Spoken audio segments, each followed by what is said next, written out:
ಅಂತ ನಮ್ಮ ಧರ್ಮವನ್ನು ನಾವು ಬಿಡ್ಕೊಡ್ದು. ನಮಗೆ ಈ ಸತ್ತಂಥವ್ರ ಬಗ್ಗೆ ಏನಾದರೂ ಅನುಮಾನ, ಜೀವ ಹೇಗೆ ಹೋಗುತ್ತೆ, ಆತ್ಮ ಏನಾಗುತ್ತೆ, ಎಷ್ಟು ದಿನಗಳ ತನಕ ಭೂಮಿ ಮೇಲಿರುತ್ತೆ, ನಂತರ ಆತ್ಮದ ಪ್ರಯಾಣವೇನು, ನಾವು ಇಡುವಂಥ ಪ್ರತಿ ವರ್ಷ ಮಾಡುವಂಥ ಹಿರಿಯರ ಹಬ್ಬದಲ್ಲಿ ಅವರು ಹೇಗೆ ನಾವಿಟ್ಟಿರುವಂಥ ನೀರಾಗಲಿ ಅನ್ನ ಆಹಾರಗಳಾಗಿ ಹೇಗೆ ಅವ್ರಿಗೆ ಸೇರುತ್ತೆ ಅನ್ನುವಂಥದ್ದನ್ನು ಅನುಮಾನ ಬಂದರೆ ಗರುಡ ಪುರಾಣ ಇದೆಯಲ್ವಾ, ನಮಗೆ ಅನುಮಾನ ಬರೋದಕ್ಕೆ ಪ್ರತಿಯೊಂದು ಅನುಮಾನಕ್ಕೂ ಇಂಚಿಂಚು ಅಣುಗಳು ಅನುಮಾನ ತೀರಿಸೋದಕ್ಕೆ ನಮ್ಮಲ್ಲಿ ಗ್ರಂಥಗಳಿದಾವಲ್ಲ, ಅದನ್ನು ತೆಗೆದು ಓದಿದ್ರೆ ಆಯ್ತಪ್ಪ.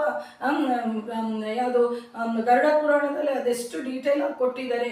ನಾವು ಇಡುವಂಥ ಪ್ರಸಾದ ಆಗಲಿ ನೀರಾಗಲಿ ಹೇಗೆ ಮಾರ್ಪಟ್ಟು ಅವ್ರಿಗೆ ಚೆಂದುತ್ತೆ, ಅದನ್ನು ತಗೊಂಡೋಗುವಂಥ ಪಿತೃದೇವತೆಗಳ ಒಂದು ವ್ಯವಸ್ಥೆ ಹೇಗಿರುತ್ತೆ, ಅದು ಭಾಳ ದೊಡ್ಡನೇ ನೆಟ್ವರ್ಕು. ಪಿತೃದೇವತೆಗಳು ಅಂತಂದರೆ ಸೃಷ್ಟಿಯ ಆದಿಯಲ್ಲೇ ಇರ್ತಾರೆ. ಈ ಗಂಧರ್ವರು, ಅಷ್ಟದಿಕ್ಪಾಲಕರು, ಕಿನ್ನೆರರು, ಕಿಂಪುರುಷರು ಹೇಗೋ ಪಿತೃದೇವತೆಗಳು ಕೂಡ ಒಂದು ದೇವತಾಗಣ ಇದ್ದಂಗೆ. ಇವಾಗ ನಾವು ಪ್ರತಿ ವರ್ಷ ಶ್ರಾವಣ ಮಾಸದಲ್ಲಿ ನಾಗಪ್ಪನ ಹಬ್ಬ ಮಾಡ್ತೀವಿ.